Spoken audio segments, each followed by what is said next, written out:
Lori. Welcome to my apartment. I'm outside today on my porch. My son's still asleep. I'm excited because this is the 46th solo episode, and I wanted to talk a little bit about the band Tool in the song 46 and 2, which I've seen Tool 3 times, which is a record for me. I actually flew to Las Vegas to see him, and that was really cool. Now, I was still drinking at the time. I probably wouldn't have done it if I hadn't been drinking. Uh, I'm not drinking anymore. I'm 4 years sober, but I'm glad that I did do that and had the courage to do that. I'm more likely to do those things sober. Now I feel like I can go places and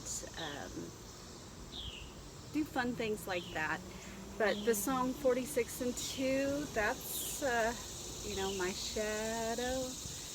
And I've done some shadow work, which is Jungian, if I can even say it right, psychology. And that's, that's like the 1930s. And it's sort of, it is connected to recovery. That's where the idea of we all need either a spiritual awakening or a spiritual experience to and a connection with a higher power to stay clean and sober. So that's where the idea comes from.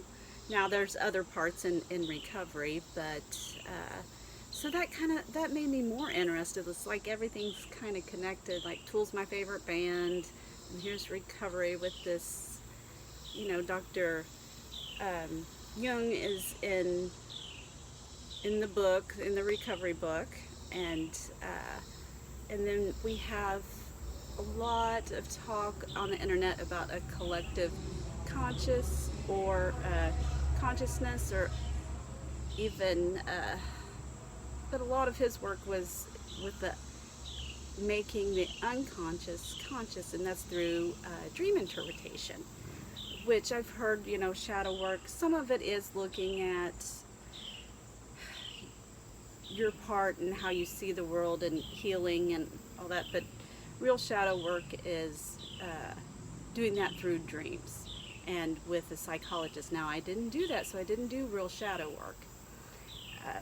But I did read books by Marion Woodman, which really helped me to go through the process to bring up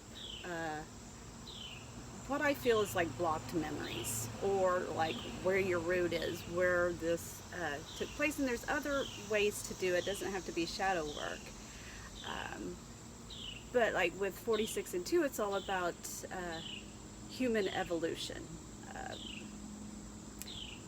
Becoming more conscious and doing that through shadow work, where you've looked at the darker parts of yourself and have grown from that, and to use your shadow as an asset. And I love the song. I love everything about the song, and it's just really cool that how it's all connected. And I believe that the song came from drug use, from like mushrooms or acid or something. Now, do I know that is fact? No, but there's other ways to do it, like through meditation, to bring up those. And I've been taught, like from one of my yoga teachers, that the more you meditate, the more DMT that your body makes, which is a natural chemical. So you can have like trippy experiences even if you're not on drugs, so that they're not required. Now, an experience is valid. It's your experience.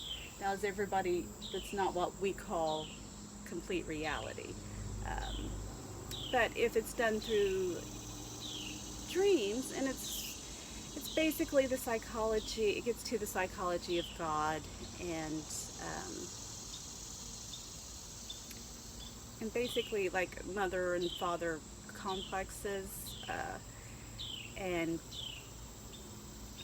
I guess I could say God complexes if you feel like you're God. And a lot of people in recovery at some point have been their own God, and it didn't work out too well. So there's some kind of surrender to that. But a lot of times there's wounding, but with especially if there's been some kind of abuse or neglect, or if you're really sensitive, something has happened in childhood where it has affected the psychology, and to where it affects your whole life. And to do shadow work, it's something that I've done just because I had so many blocked memories. I just didn't. Uh, there's something in recovery where you go through a process where you write down like who you're mad at, why you're holding on to these things. Um, but I couldn't really get to roots because I was blocked. And I believe that I was blocked for a reason. I probably couldn't have handled everything at once and stayed sober. So it's been kind of a slow progress, and it has affected me in my relationship with, I feel like, my higher power. I don't know, maybe some people can just surrender and be like, okay, but I'm not one of those people. So I've used other tools at, to help me to stay sober. Now, some of it is selfish because I spend a lot of time alone. If I'm going through something, I will process it largely alone. Now, I will talk to my friends in recovery when I feel that I need to, and I'll reach out for help if I feel like it. But some things, like if it's emotions, you have to process them. I feel like I have to. Nobody can process them for you completely. Now, some can take some of the burden off of you, but I don't want to put a burden so much on somebody else, because there is sort of an energetic exchange. But I'm glad that I did shadow work. Sometimes I feel like it kind of draws negative things to you, but it helps you to see why you would see maybe somebody a certain way, or you would act a certain way, and like that shows me I can have compassion for myself where I wouldn't have had compassion before. And I think what I feel like the goal is, at least through the lens of Marion Woodman, she's deceased, is a psychologist, a psychoanalyst. Is what's called divine union, and on the internet it's between like a man and a woman, but I see it more towards her viewpoint, which is between spirit and matter. And so where spirit is more of a masculine aspect, and then matter is more feminine, like Mother Nature, women, and how there's like a spirit rejecting women, or blaming women, or you can see that in all through religion. And that's one of the problems I had with my higher power, is sort of I'm a woman, and I feel like I'm rejected and put into a box, and I don't want to be in that box. I want to be me the way that I was made. So, or developed. Now, do I want to change? Yeah, that's why I do shadow work. I want to be happier. I want to be more helpful. I want to have a good life. I want to see the world a different way. But divine union is basically spirit and matter, according to that's the goal. So spirit not rejecting matters. So like not rejecting emotions, regular life, not wanting to escape into the spirit world, in which I could be bad about that, where I want to put on spiritual goggles instead of dealing with things in a just a human way. So that's one thing guess I'm guilty of. But then that takes a lot of thinking. So I spend a lot of time thinking, and how I am, and I feel better when I think less, and I have reason to, but um, to just take the perspective of like consciousness or awareness,